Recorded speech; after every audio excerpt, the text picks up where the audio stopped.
Concerned. Let's see. Hello, my Facebook family. Thank you for joining me here tonight.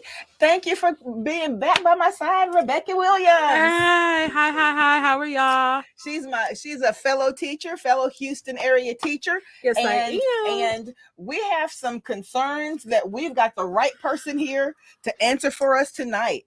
And I always look at the wrong camera. Now I'm looking at the right camera. We have got in our midst today a lady that I met a few months back. And have you ever had someone, Rebecca, open your eyes to something that you didn't necessarily want to see, but you needed Oh, to see? yeah, all the time. You've done that to me several times. Well, today we have Miss Bridget Springer, and she is the financial lady. Introduce yourself to us, Bridget, and tell us a little bit about what you do. Hey everybody, good evening. I'm Bridget, the financial lady. I help keep your money, and know that you're not your financial mistakes and you can rise above and be that wealth warrior you want to be. So I don't want you to sit and feel like you are your financial mistakes because you're not. And that's the So thing. Yes, yes, Bridget. And that's the thing. Well, let me kind of give you a little bit on the background of how I met Bridget. Bridget, actually, my sister introduced Bridget to me, and Bridget actually met my sister, just going about the course of her day. I believe y'all were at Emancipation Park. Is that where you met mhm, Kim? At yeah, at her Emancipation job. Park? And Yep. they struck up a conversation, and Bridget, Kim strikes up a I know it. conversation I with know it. Kim, everybody. Kim is that girl. Yes, but Kim has gotten some very interesting guests on here for us. Remember Yes, she Mr. Roy? has. Yeah. Yes, she's gotten some interesting guests and guests that have a perspective that people really need to share. And the reason that I got Miss Bridget on here today is because she, when we sat down at my church, we had a podcast at my church, and she was talking about people's financial fitness. And that's a scary topic for a lot of people. Bridget, I'm not going to lie to you, it's scary for me. But when you started talking about specifically the large number of teachers that you work with in the capacity of financial advisor, and I'm going to be honest with you, Rebecca, I didn't necessarily think teachers made the kind of money where they needed a financial advisor. But the ones that really have to think about that, we're probably the ones who need it more than anybody, right? Right. Yeah, I was thinking that too. I was like, why would a teacher need a Oh, financial she's gonna tell advisor us. other than to do taxes for? She's gonna tell us. But one Oh thing, no.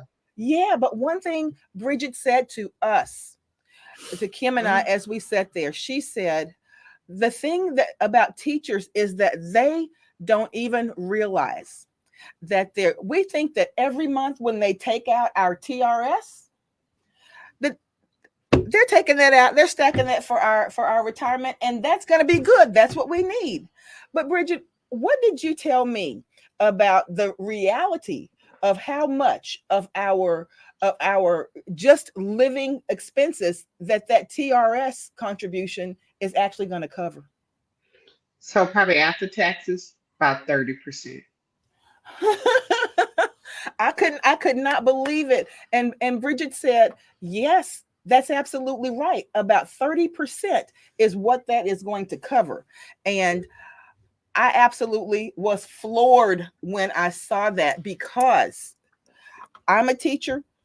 I'm close to retirement age. And Bridget, I came into the teaching field late. That was the second career for me. So I'm really kind of, I don't want to say upside down, but I'm really kind of in a position where um, I need some tools, and I need some tools right about now. Now, Bridget, for most of my teacher friends that are out there, and especially for some of the younger ones that are coming in right now, Mhm.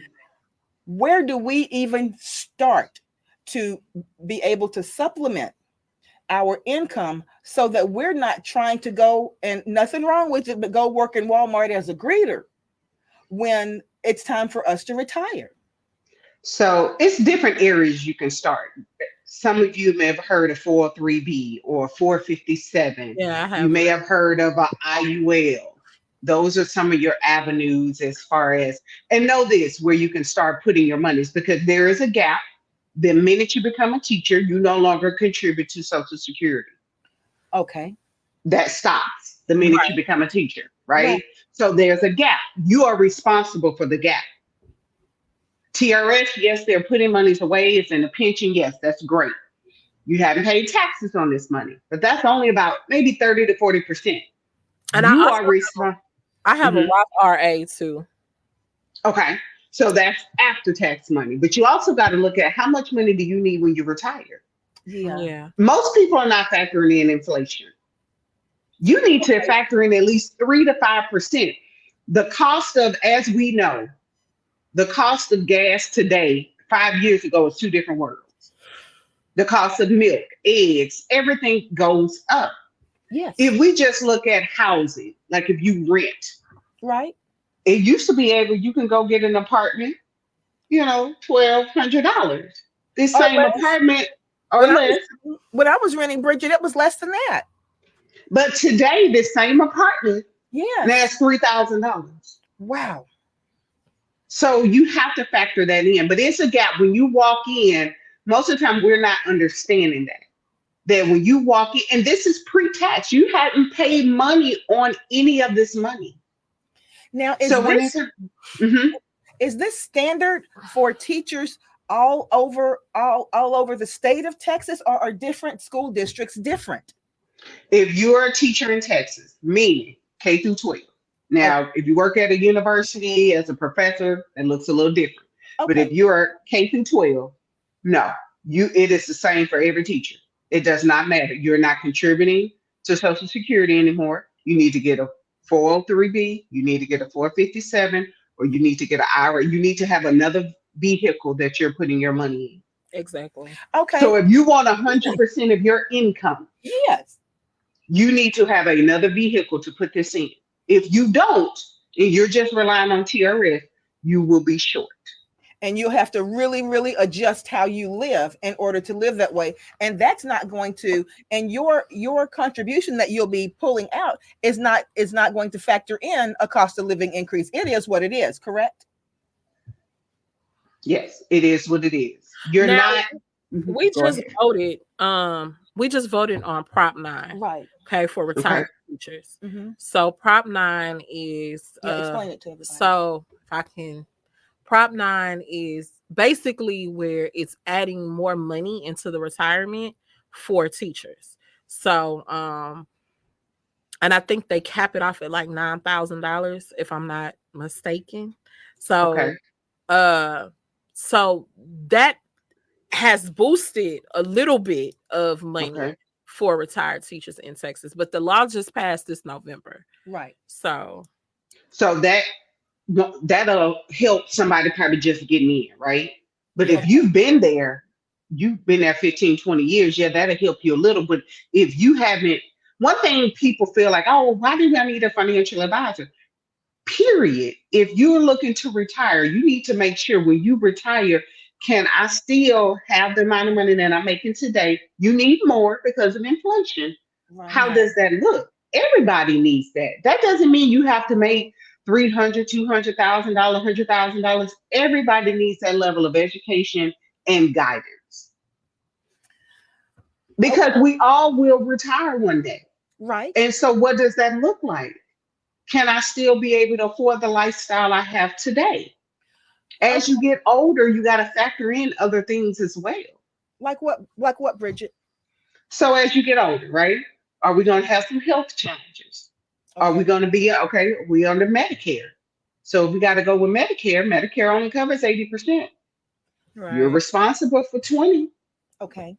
Okay. So you have to factor those things in, making sure that you have insurance outside of work. Explain that. Explain that to me. What do you mean? So outside of what you have on your job, are you saying you need to have something just as good or probably better than what you have on your job in case that job is no more? Better. You need to have where in the event life happens, you got sick, hurt, died. If you're married, single, whatever your situation is, Right. are you protecting your assets? Everything that you worked for. will that be protected? Insurance, so if you stop working due to an illness or injury, all your benefits, everything stops. So then if you're trying to go get insurance and you're sick, it may not work out for you. Why? Because you have a health issue. Get this insurance, life insurance, disability, Right. cancer insurance, you name it, hospital insurance. You can get all this stuff outside of work. So no Wh- matter if you decide to say, look, I don't want to be a teacher anymore, or I want Right. to retire, I want to go in a different career, you already have this insurance. So you don't have to be, well, I'm gonna get at my job. What if your job that you go to next don't offer it? You know that you always have it. One thing, no matter where, when I was working, I Right. always kept insurance outside of my job. Always. And is that a huge expense in addition to the insurance that you're already carrying through your job? Everything is based on your age, your health, where you are. The Okay. difference with when you at work, you get a part of a group rate, Okay. right? It's a group. You get a group rate. Okay. You can always look at, like when I work with clients, what is your budget? Tell me what you can afford. Then we adjust it to your budget. You Okay. tell me what do you need. So we want to make sure you're in that going in that right direction. You need to have different types of insurance because you're trying to protect your assets. You do not want, you bought a house, but Right. you have no insurance, and then you end up, something happens and you end up losing what you purchased. Like all You of those want to people protect, being in a hurricane. Yep. you want to be able to protect your asset. It's We have insurance on our cell phones. We have insurance on all devices, all this stuff, car insurance. Why not have insurance to protect you? The most valuable asset is you. Why Bridget, not protect you? when we spoke recently, you gave me just a long list of things that I never thought about that would need to be protected, even as a person who does not have any heirs. That what I would need to protect as an individual, Hmm. things that I never even thought about. Can you tell us about some of those? Because I know right now some of my younger colleagues that have only been in education 2 or 3 years are saying, well, does anything that they're saying apply to me? Tell them why that everything that you're saying would apply to them. Well, it doesn't matter your age. I don't want you to think because I'm 24, I'm young, I don't have anything. What if you did buy a house? You have a car, you have money in the bank. You need to have things in writing. Right. So say you're married. Rebecca, are you married? No, I'm not. Okay, you're single. You She's soon, built your she's soon life. to be married. You're single, right? So Yeah. you get to a point where whatever you've built, if you purchase a house, a car, whatever you have, those are your things. Right. Right. If you don't protect those things and put it in writing and say, I want these items to go to this person, right? Right. Then Right. the The state of Texas, beneficiary. yeah, the state of Texas will step in and they will decide for you. Right. Even if you have, if you don't have it in writing, even if you have siblings or your parents or other people who are next of kin, that doesn't matter. You would still need to designate that in writing. You have to put it in writing. Wow. If it's not in writing, it does not matter.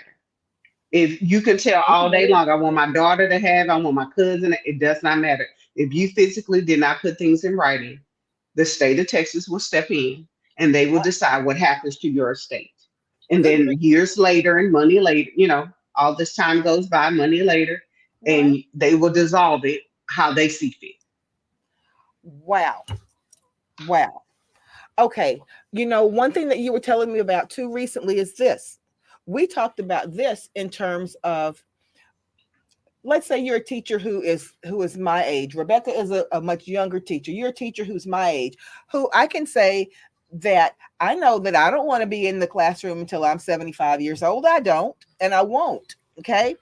So, not that I don't love my kids, but that's not what I want to be Yeah, you're doing gonna have to go for to the that house at some long. point. Yes. Not everyone does, That's and they can true. be very effective. But here's the thing.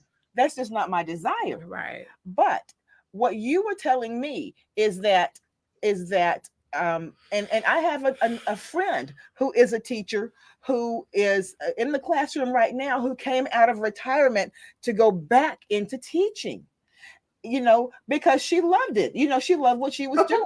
Yeah. However, she found that some districts will not hire her back because she has been drawing retirement. Mm-hmm.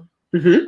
I didn't know about that. Tell me a little bit about that. So if I retire and decide, you know what, I really miss it and I want to go back, You won't, but how does that work? Why will some districts not touch that? Everybody has their, I guess you could say, bylaws on how they deal with people coming out of retirement from TRS to Yeah. come back into it. That I would say, mess with your pension, what you're putting back. Now they have to start contributing back into it. Okay. So it's a different vehicle versus like a 401k where Okay. your money, you pulled it out or rolled it over. A pension is different from your 401k. Okay. So the state, whatever their requirement, and that is not, you would have to tell me a little bit more about that because I have not met, Okay. out of all the teachers that I've dealt with, I haven't had any of them come out of retirement to go back to teaching. Okay. Okay. That's oh well, interesting. Yes, I had. yeah, I've Yeah. know a couple that have done that. Yeah, so And I haven't personally had any clients that did that. Now, a lot of them, once they retire, they are doing something else that they want to do. Right. But you're saying that if they come back, certain districts are saying that they won't. When I left my last position as a teacher, there Hmm. was another teacher who was looking to move to another district outside of where she was, because she had been offered a promotion, and to be in a different capacity. And she said, well, Okay. that sounds like that's interesting. Now she was retirement age. In order to come back into that district that I was in, they hired her back.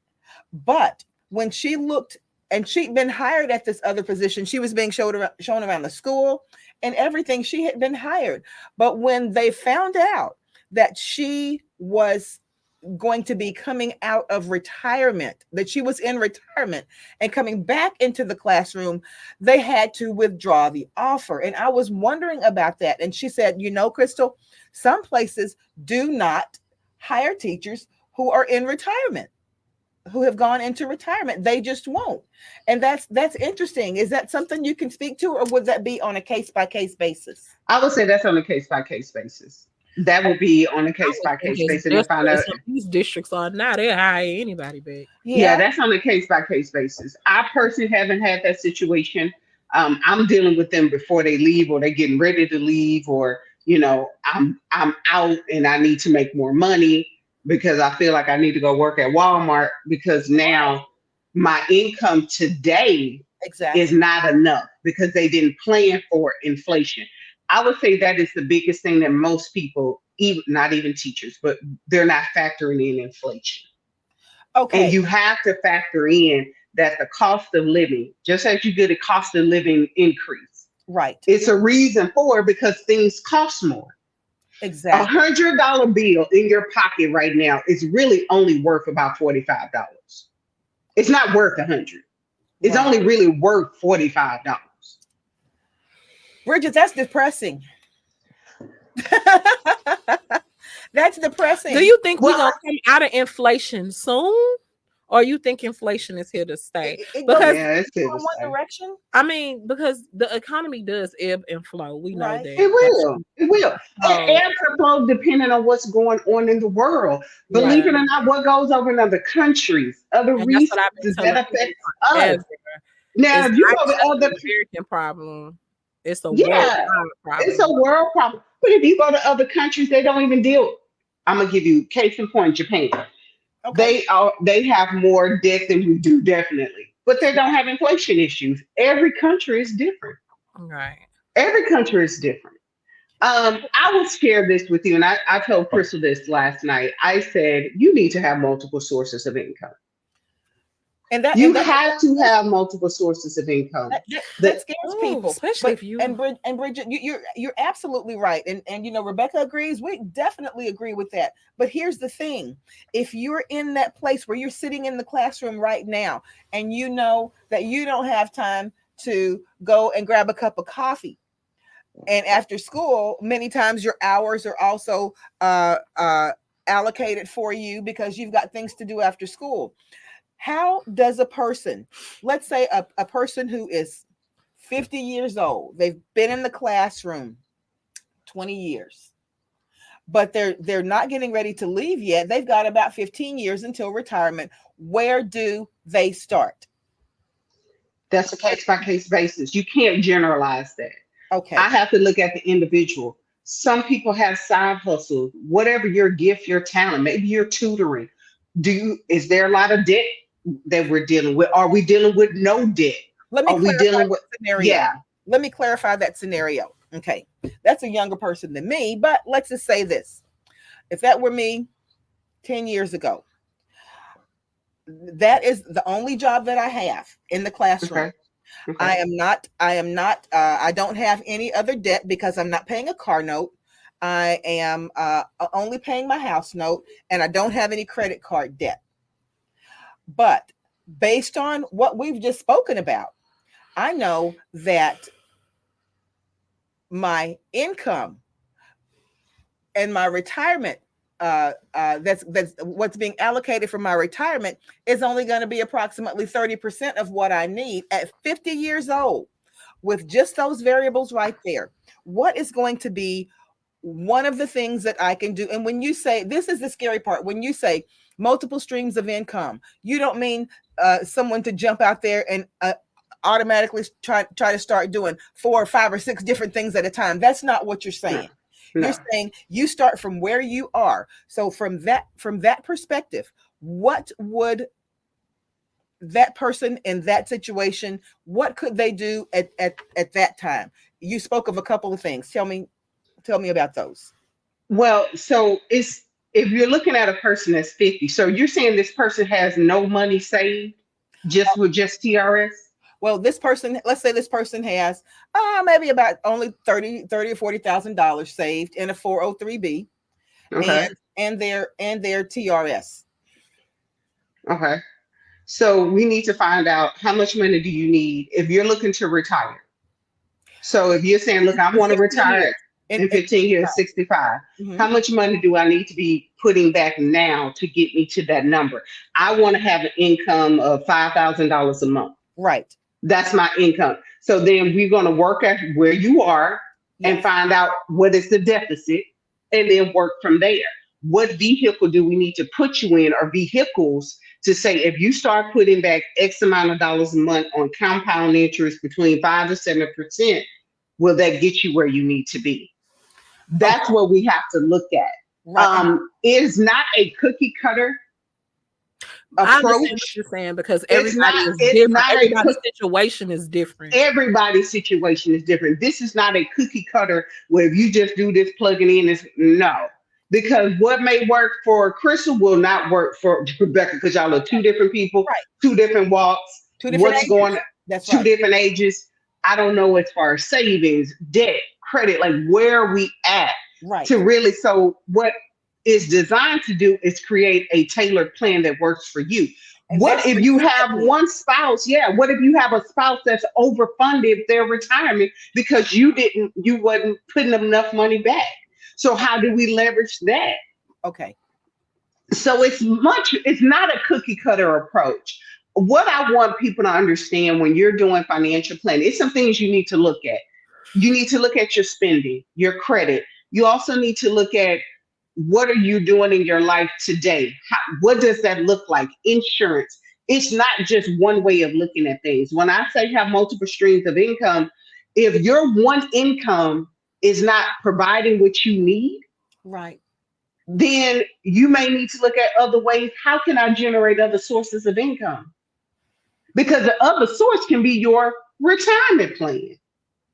You have to be able to a point where that I understand this is a scary topic, and Yeah. I don't. it's scary because you don't know. You don't have a plan. You Right. just doing. Yeah. But once you have the plan and know what to do, and when you start seeing the growth, that will give you a peace of mind to know that you got your life financially together. Right. So when life happens, because life will happen, you Yes. just don't know when, you just don't know how. Right. But when it happens, then you know that you're prepared for it. Well, Bridget, and that's the important thing. And that's one thing that you told me when we sat down in our group, because we had a group session last night with several people who were interested and kind of taking, and it's about taking control when you don't when you feel like you're out of control. I mean, not out of control, but when you feel like you don't have any control. And everybody I know, most people who are teachers, a lot of us don't think about that. We feel that we've got our teachers' retirement, and when we get ready to retire, that's going to be it, and that's going to be coming in, and we're going to be okay. We don't even consider the fact that when you said that's going to give you about 30% of what you need to live on, that blows your hair back. Because I would say this, a lot of this information has not been taught. Okay. So No, it's like you no, kind of grow up. I grew up in a household where, nobody telling you about financial planning and saving and right, investing and growing your money. If you would have put back $200 at age 20 and right, never touched it every month, right. and about time you turned 40, you got about a half a million. And see, I don't No, have that excuse because my dad is a financial advisor. He's retired, but Did you I start was, working at that age? no. But Okay. my problem was I just didn't listen. So I had the advice. I just, Yeah, yeah. but money is personal though. I think it's environmental. A Okay. lot of times we're in a world today where social media and buying things, everything is at your access. You can pick up your phone and you can purchase whatever you want to purchase in Yes. just a tap. Yes. So the temptations to spend is greater Right. because it's things in place where you can just spend. Oh, I can get, Easy. oh, It's easy. easy. It's easy. But things when it comes to saving, oh no, I don't want any restrictions. I still want to live my best life and do what I want to do. But right. I don't, but oh, when life happens, I lost my job. I don't even have at least 3 months of my expenses saved. Right. Right. So if you saying your monthly expenses is $2,000, so you need to have at least 6,000 saved. Yeah, So that's with about with that right. with that said, Bridget, even young people, would one of your pieces of advice be that a young person needs to go ahead and begin trying to invest in a house, or is buying a house not always the right option for everyone? It's not a cookie cutter approach. It really depends on the person. I would Okay. not put somebody and make them get debt if you're not ready for certain things. Don't push yourself in a position. Okay. Don't you don't have to conform to what everybody is doing. Right. I And I want you think to that's be, yeah. I don't force people. Oh no, you do no. Okay, what do you want to do? Right. Okay, so what are your goals? Okay, what is it more important for you to have liquid cash? I'm cool with living in my apartment or in a Right. townhouse. I'm Right. cool with that. So if that's what you want to do, let's focus on that. Let's make sure, okay, so if you're living there, that's cool. I think we are always trying to do what generations before were doing. Okay. And we want to, you have to do it this way. This is the only way you can do it. And that's not true. I go off of what your goals, Rebecca, if you sat down with me and say, look, these are my goals, this is what I want to do, this is what we're gonna focus on. Okay. If you say you want to buy a house, we'll buy a house. I don't want to buy a house, so what are your goals? I want to be debt free, I don't want to owe anybody, and I want to have at least $30,000 saved in my okay, let's work on that. You said That's something what you go off of. you said something very interesting last night, which is something I know people don't even think about. You said, okay, because one of our people in the group said they had a uh, uh, a child who was a disabled child who was getting disability, but Hmm. they start if they start working and earning more money, then uh, the Social Security, kind of explain that the Social Security that how does that work? Would be adjusted because there's more money coming into the Mm-hmm. house? Yeah. Yeah. So a special needs child, you cannot leave them anything over $2,000. They can't have anything over 2,000, right? So if you leave them If they're life getting if insurance, they're getting yes, if they're getting yeah, Social Security. if they're getting Social Security or SSI, you Okay. cannot leave them literally large sums of money. If you did, it has to be in a special needs trust and it's only for their needs. Wow. That's all it's Explain. for because you don't want to mess with their government benefits. So if I have teachers out there who does have a child that's special needs, right? Right. Um, you need to make sure that you're doing everything to preserve the child's funds that they get from the government because they have to be able to have certain assistance. You Right. don't want to mess that up. So you have to make sure that something happens to you, you passed away, that they are protected, that their benefits are intact, and nothing disrupts that. That's the most important thing. So that's a part of doing estate planning for yourself and the child that's special needs. Because the last thing you want to do is to disrupt their benefits. Because as you know, it's hard getting those benefits. So we Mm. don't want to lose them. I So have a you don't special want to needs brother, so I get it. Yeah. you have to put things in writing. I have a lot of clients who have special needs children, right? So if Right. something happens to you, what is the contingency plan? Who Right. is going to step in and take care of the special needs child? Who's going to do that? Who? And so it needs to be someone that's responsible that can do that. But you have to make sure whatever you do that you don't disrupt their benefits. Right. So Exactly. that's important of doing your estate planning, having your will, your medical power of attorney, your financial power of attorney, guardianship, who's going to have legal guardianship over said child. Okay, Miss Bridget, we have a comment, and the comment says, "Can a special needs child be willed a house?" Because I know Mm-mm. some teachers who No, have special needs kids. So they cannot. so what it sounds like to me is that there are it. I would be very afraid if I were the parent or the guardian of a special needs child or adult. Um, if anything happened to me, because where does that leave that person? So when you have, that's why you go through the proper protocol. You are dealing with an attorney. You need to have stuff set up. They have actual attorneys that work with. If you need to set up a special needs trust, that money is just for their needs. Literally, that's all it's for. Whatever they need day in and day out. It Okay. is not to make their life better. Meaning, you cannot. I want them to live in a 4,000 square foot house, and I need them to drive have this type of car, and I want them to. No, You it can't. is just for no. So wait a minute. Wait a minute. So They can have the accommodations of where they live, but what they're leaving them can't be of value to the point where if you sell it, now we have extra money because what the state will come in and do is say, okay, you have all this extra money. Well, we're gonna start taking some of it because we've been caring for the child through wow, government benefits. Yeah, and I wow. learned that too when my parents and I, when we were going through, we still are finalizing some things, Mhm. but because my brother is older than me, they Right. wanted to leave. They thought that they could leave everything to him for tax purposes, like because they didn't want me to have to pay insurmountable taxes. But we Hmm. found out through that. That's why I said I can Yeah. attest to that.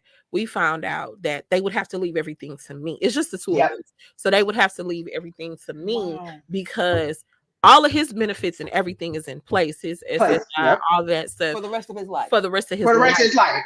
Yes, for the rest of his life. So if Yeah. he takes on anything else financially, which he wouldn't, his Right. name would just be on it. I would still have to take care of it. But they said his name can't even be on No, the no, paperwork. no. Wow. Everything has, if in the event something happens to my mom and dad, everything has to go through me. And God forbid, Miss Bridget, and Rebecca is a teacher. In a situation like that, what if something happened to Rebecca? Then what is Rebecca What, contingency plan? Who will step in? yeah. If it's another sibling, What it's does that another relative. Okay. You have to map that out. You have to map that I out didn't even today think that far Yeah. ahead. I didn't. because you're not the end all be all. Something happens to you, then who will step in to care for him? Yeah. And So these, it's layers to things. And so one thing I know a lot of us, we most of this information you don't know. yeah. So you just don't know what you don't know. So that's why I say you're not your financial mistakes. I don't want you to get caught up in so much fear and anxiety and mad at yourself, because these are things that is not normal that you supposed to know. Right. How So but come now when you know, this isn't shared with us? You know, this thing, no, like no, my no, no, like my niece was saying last night, I just finished a financial literacy class, and she told you, I didn't know any of this. no. Yeah. Anything that you're saying, I didn't know. And at that point, you gave us a checklist. Now, Miss Bridget, we're going to have people, and most of our viewership is going to come in after this live broadcast, but you gave us a checklist. Can you just read us a couple of things off of that checklist that I didn't even know needed to happen, that you said needed to happen for everyone? And that checklist had about 10 things on it, Okay. things Look, I I never got thought that. about that I would need. Just So start on that checklist. first thing, life insurance outside of work. Mm, Outside of work. Okay, I have. Anything outside of work. I okay. You have. need to also look at, do a policy review. Is it a term? Is it whole life? Um, there's nothing wrong with term. There's nothing wrong with whole life. If Hmm. you decide to get a term, you just need to know it will term in 10, 15, 20, or 30 years. Okay. That's why You it's need to know that it's term. You can get a lot for less. right. That's literally why nothing Okay. wrong with term. Okay. I personally have term, but I also have a permanent policy. Okay. So there are things that you have to assess and look at, right? Okay. That what is your situation? All right. But you need to know if you have a 10-year term, what are we going to do? Because it's going to continue to go up monthly at 10 years. Okay. As you get older, insurance will cost you more. If something happens to you, get heart attack, stroke, cancer, things happen to you, it makes it difficult for you to now try to get additional insurance. Get Okay. insurance while you're young, outside of work. Okay. So no matter where you go, because a lot of people say, "Oh, my job will pay for it." No, I had a client. Yeah. Her brother died, and how he died, according to them, was suicide. Hmm. They didn't pay it out. Wow. Yeah, especially if you have term life insurance, they have limits to what happens if you die. They'll pay for this, For they'll this pay for circumstance. this circumstance, they'll pay for this circumstance, they pay for this versus the whole life insurance, which just takes care of everything, regardless. No, let me correct you. Term and whole life are the same. Hmm. Okay. Does not matter. Only big difference between term and whole life will cover you to age 100. Okay. So if you died in a suicide past 2 years, the policy will pay out. If you Okay. died of a heart attack, stroke, cancer, Right. diabetes, if you had term a whole life, it'll pay out. Okay. Okay. According to the death certificate, that's what they're looking at. Your biggest difference between term and whole life, term, it will term in a certain period of time. Okay. Whole life says we're going to cover you all the way to age True. 100. Yeah. Your premium does not change. Okay. That's the difference. It Okay. does not matter. Only way, now I'm going to share something with you. The first 2 years of any life insurance, term or whole life, is contestable. If they found out that you lied, say you got it, knowing that you had cancer, but you lied on the application and said, no, I don't have cancer. They don't have to pay it. Not those first 2 years, no, because they can come back and say, oh, we found out once we got the report, we went through your medical, you lied. Now we just give you all your premiums back.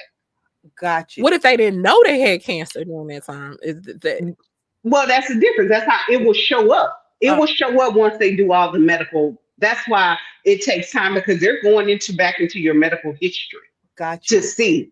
It's kind of hard to say you didn't know you had cancer because you're taking biopsies and tests and all of this. Right. Unless you didn't do any testing at all and you just signed up and then you got cancer later, they Right. will see it in the time frame. okay? That's what I was saying. Okay. They will see it in the time frame.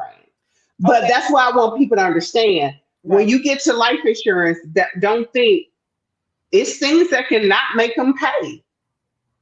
If you lied, if you misled, you did something when you wasn't supposed to. Right. Yeah, That's why I say it's on a case by case because basis. insurance companies don't want to pay money out. But no, it's a risk. Okay, Miss And Bridget. Right. yeah, it's a risk. Yeah. Okay, we have the first thing on that list was everybody needs a life insurance policy outside of work. What's next for teachers? Financial power of attorney. And tell us what that is. Financial power of attorney. In the event you're not able to handle your financial business, you got sick, you got hurt. You need an actual document saying this person is representing me. They're able to call my insurance company. They're able to pay my bills. They're able to go to the bank. They're able to buy, sell property, whatever I need them to do. They are my advocate for me that I've appointed. If you do not have that, Right. things cannot get done for you. Like what? Like if you have a mother or a sister and you just say, well, they can do it, they know that needs to be in writing for what reason? That has to be in writing because that's what's required. Wow. When you walk into say you walk into the bank and the bank says, okay, this person show me proof that you have access to this account and they've given you authority to do so. Okay. If you don't have it, they will not help. You can't do anything. So like it's important for you to get that done. something happened to me and Kim walked into the bank and says, well, this is my sister. So she's not able to do this for herself. So I need to be able to withdraw this money to take care of her. She could not do that. Nope. Unless I have that in writing. Correct. Okay. Everybody needs a insurance policy outside of their job. Everybody needs a document stating financial power of attorney. What is next? Medical power of attorney. And what's the difference? Medical, in the event medically, that you are not able to make decisions for yourself, who will make them for you? Who will have access to your medical records? Can't just be next of kin. It can be whoever you want it to be. I mean, but you must put it in writing. Because most people that don't have that, I haven't put any of that in writing, Miss Bridget. So medically, what happens is if you don't put it in writing and you had a medical emergency, right, a judge will make a decision. Oh, wow. Oh, okay. That's number 3. Okay. Medical power attorney. What's the next thing? And that's why I wanted to have this show, Rebecca, because everything, I consider myself a pretty smart cookie. Right. But I didn't know any of this. And I want my fellow teachers to be sitting in a place making decisions from a place of knowledge too.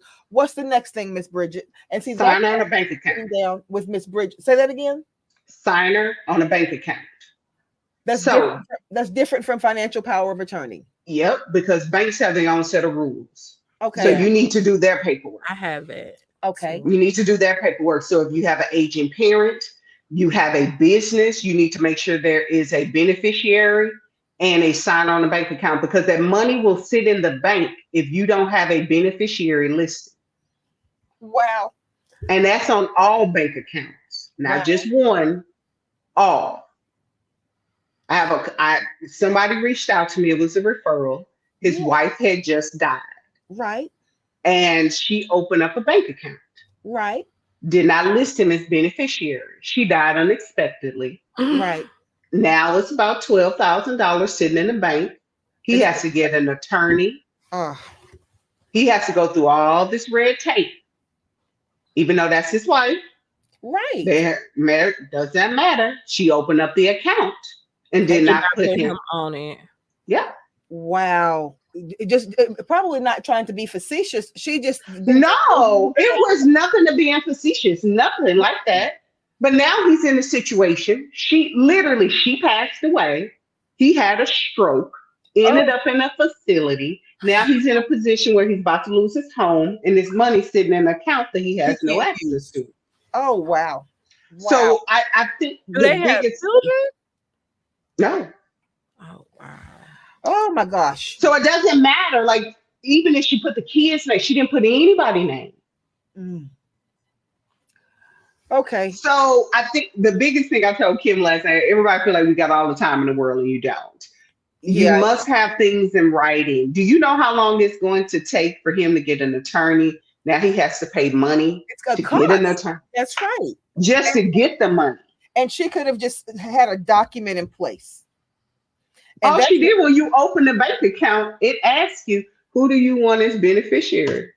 You just put the name as soon as you open it.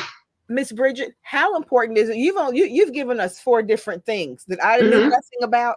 Rebecca knew some of them, but some of them we both didn't know anything about that are vital for each person to have if you're a person living and existing in this world and you do business and you simply exist. These are things that we need to have in place. Now, how important is it for us to let other people know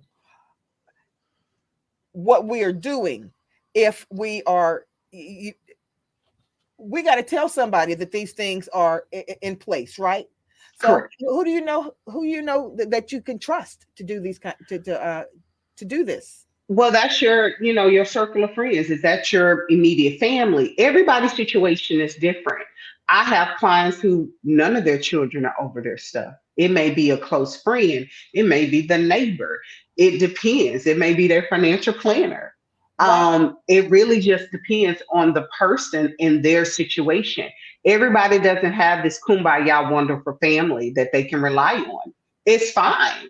You can appoint anyone. It does not have to be family. So, And but you need to appoint someone though. okay. And when a client comes in and sits down with you, you can actually interview them and ask them the different circumstances surrounding their finances. And should anybody be embarrassed to come in and they haven't started? No, one thing I met a lady yesterday, and the first thing she said out of her mouth was, "I'm just scared."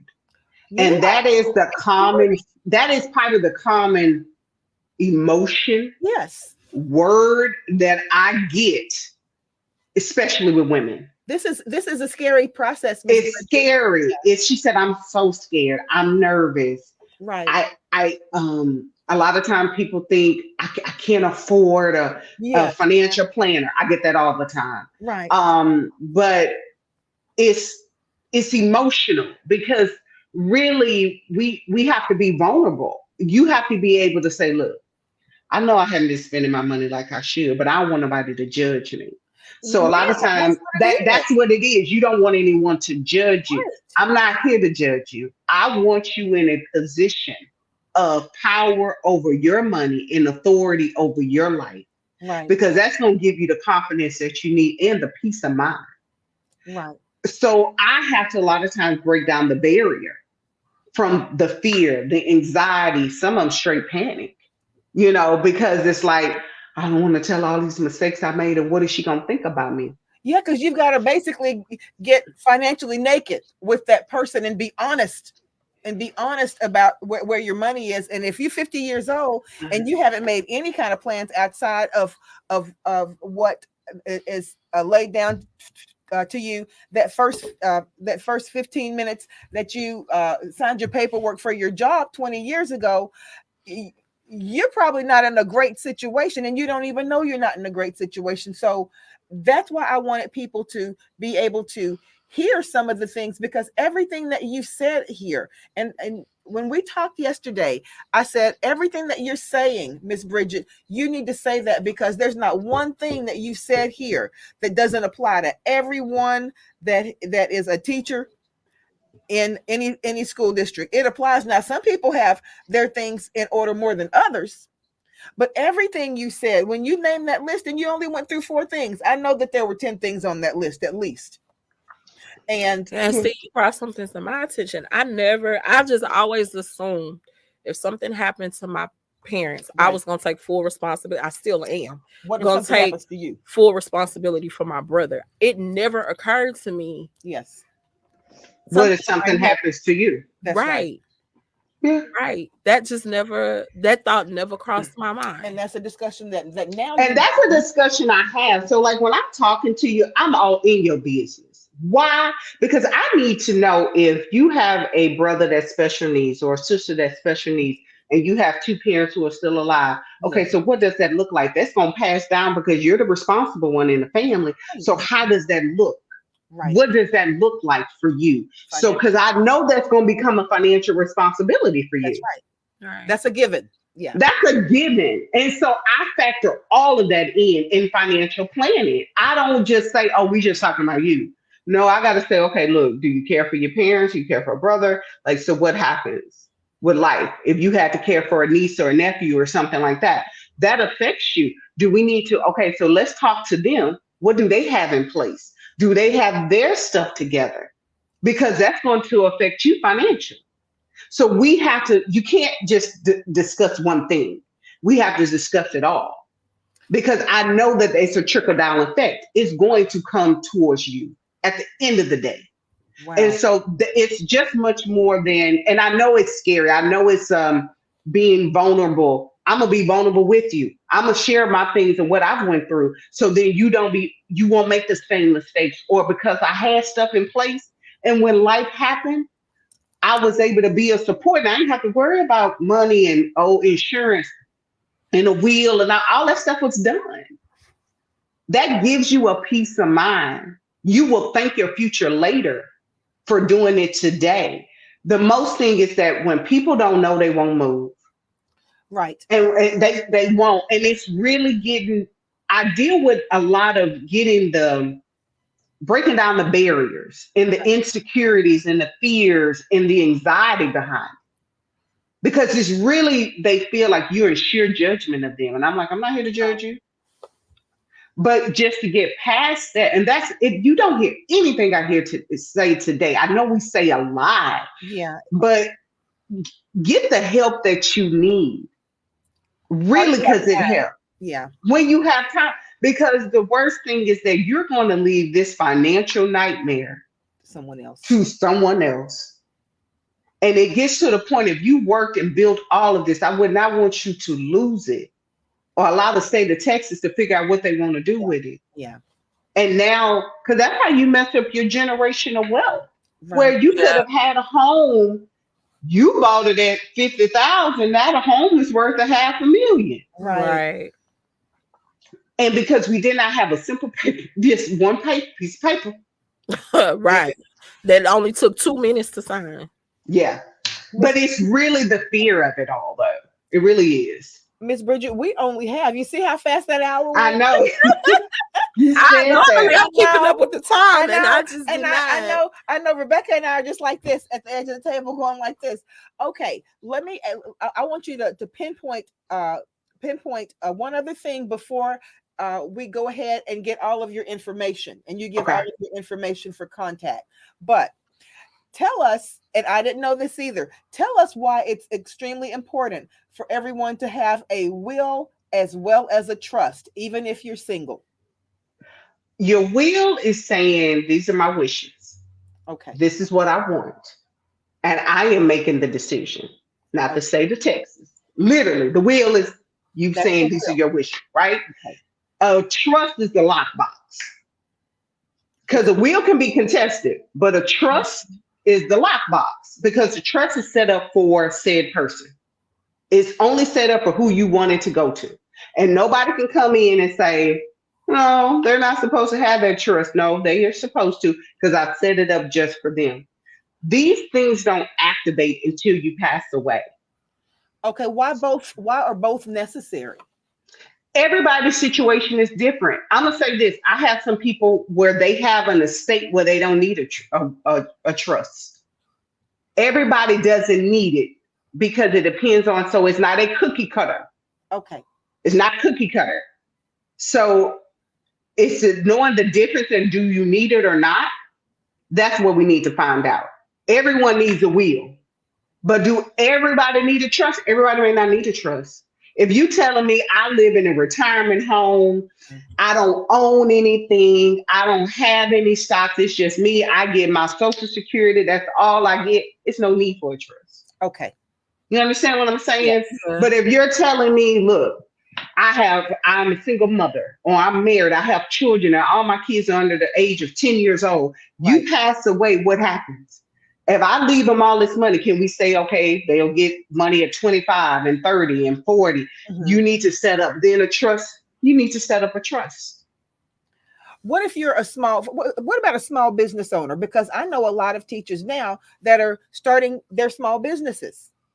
They're retiring, or even some of the ones that are still in the classroom. They are starting adjunct small businesses. Perfect. And You yeah, need to protect it. Everything it needs to be in writing. Because if that is how you say your small business now is your 100% primary, how you make your living, right? right, You need to have a sign on the business bank account because everything is now under the business name. If you're still getting monies from the business, who knows to say where does this money go? Like the way mine is set up, I'll give you a perfect example. If I pass away, my husband has access to all business accounts, right. everything on it. The company that I am affiliated with, his Okay, name is on it. They know all monies will go directly to him. got you. And that's in writing. That's in writing. Okay, so real quick, I have a friend, a best friend that's a social worker, and I know we Okay. talked about teachers, but she's a social Mm-hmm, worker, and she has small children. mm-hmm. Hmm. She has a 5-year-old, a 6-year-old, and now an 18-year-old. So how would and her biggest thing is if something happens to me, I want to make sure my kids are straight. Right. We talk about that all the time. So how could she go about doing that with small children and an She 18 first, year old that's getting ready to go off to college? and there's still an 18-year-old wouldn't know what to do. Do not leave an 18-year-old $300,000. You need to set up a trust. Right. So You she need to needs to set. set up a She trust needs for to set all up a three trust, of them. and she would set. It's really you putting everything in writing. A trust is not like you're setting up an account. A Right. trust is you're putting it in the wheel. You're saying, look, something happens to me. Is she single? Yeah. Right. Okay. So who is going to have legal guardianship? That's one she needs to put in writing. Right. Is it going to be their child's father? Or is it grandma? Is it auntie? Is it whomever it is? It I needs to know be I'm in one of the writing. legal guardians. I know Okay. she asked me. So do you have legal documentation that says once I pass away, Rebecca. Rebecca has legal guardianship? Not that we didn't talked about it. That you actually put these things in writing. Who is over if she has life insurance Mm. outside of work? You can put the trust. She can set up an account and say the money will go into the trust. And once they turn 25, you get X amount. When you turn 30, you get X amount. You have to put all of this in writing, not have a conversation. Right. This is in writing. Because what happens is if you don't have it in writing, then the judge will determine if they're going to go with you or they're going to go to foster care. Okay, Wow. So if she puts all this in writing legally, I know we got 4 minutes. Wow, I So that's know. a Wait a minute. Now that just made me go, wait, what? you have to put it in writing. Having a conversation does not help you. So, wow, the kids can really go into foster care. Yes. Or Because they- who is legally, if their father is not, because normally how it is a chain of command. Yeah. Parent, okay, so where's the father? If the father is not in place, Right. then where do they go? Yeah. Well, I'll be Who's back. going to financially take care of these children? Because now we go from we have no children to now we got 3. Yeah. So who is going to take care of these kids? Does she have life insurance? Do we need to put it in the trust so the kids will get it at a certain time in life? You have to put that in writing. Okay, Miss Bridget, you said a mouthful. Oh my God, I know. Yeah, and that's why I said yesterday at the end of our meeting, I said, Miss Bridget, can you find it in your schedule to come onto the podcast tomorrow? Because I can guarantee you, am I right, Rebecca? Probably none of our colleagues are like us, and we're educated people. Right. We had no idea that we needed anything that you're talking about. Yeah, because I think we just assume when somebody dies, the next one up Mm-hmm. gonna take care of all the responsibility. But it's a state Yep. practice unless you put it in writing. But that's what I'm saying. Yes, That the assumption is, yeah. you know, when you die, whoever the spouse is, whoever the kids are, they gonna take over the responsibility. But it also goes to your estate. So say you don't have any of this in writing. You didn't put any of this stuff in writing whatsoever. It will go to your estate and the state of Texas will figure it out for you. Oh, geez. Okay, Miss Bridget.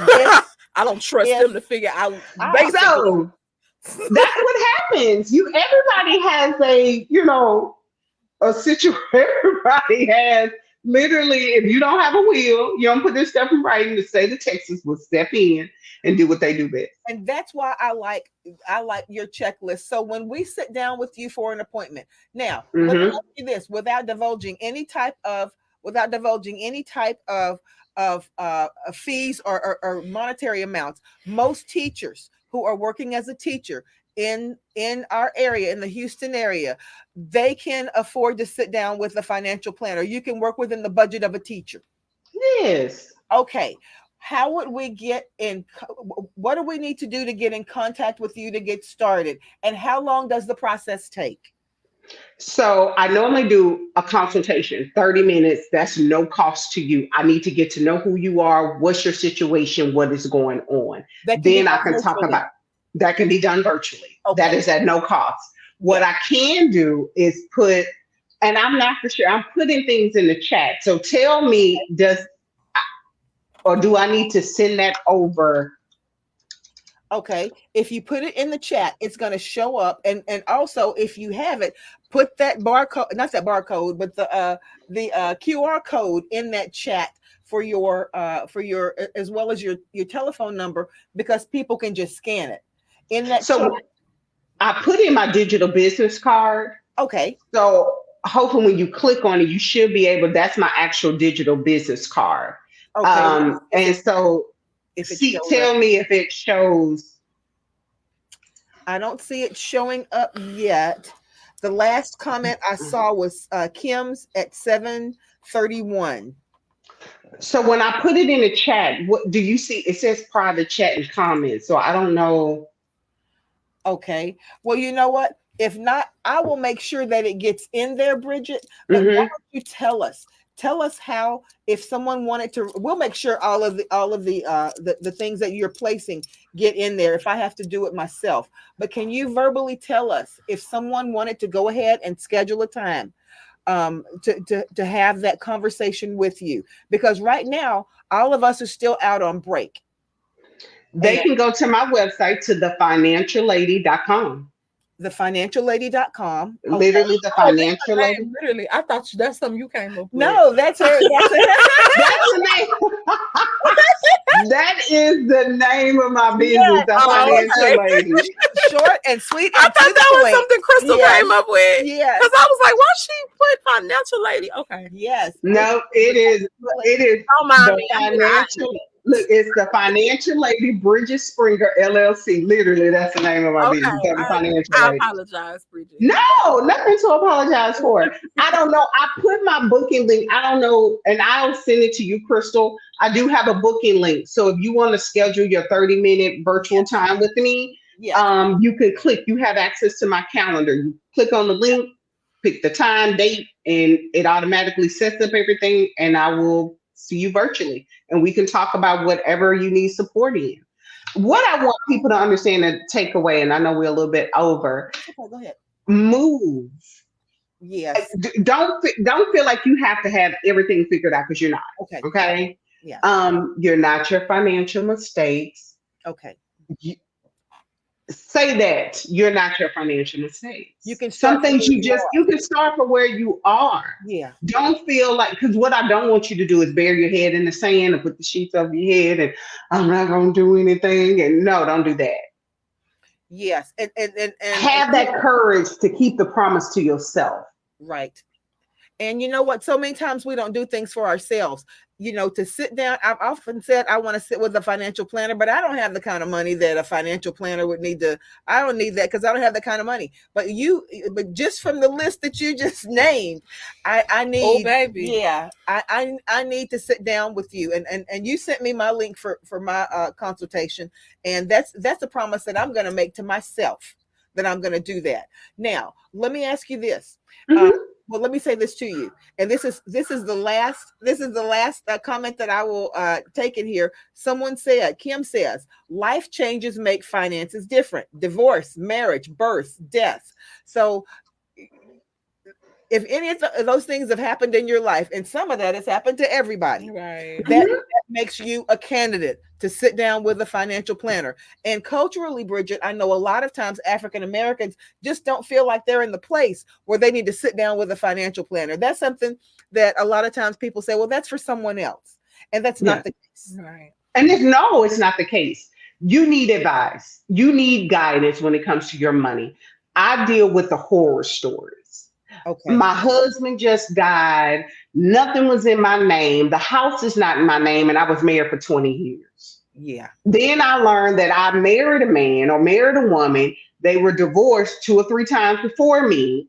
And then the pension or the 401k was in the ex spouse's Person. name. Yep. And we have not done our due diligence. Let me Right. say something to you. I am married, I am my husband's third wife. Okay. Before we even said I do, read the divorce decree, Okay. made sure everything was switched over in my name. Certain things you do have to wait until you get married because you have to have the Right. marriage certificate, right? Especially Right. with job. Yeah. Life insurance was already in place before we got married. Right.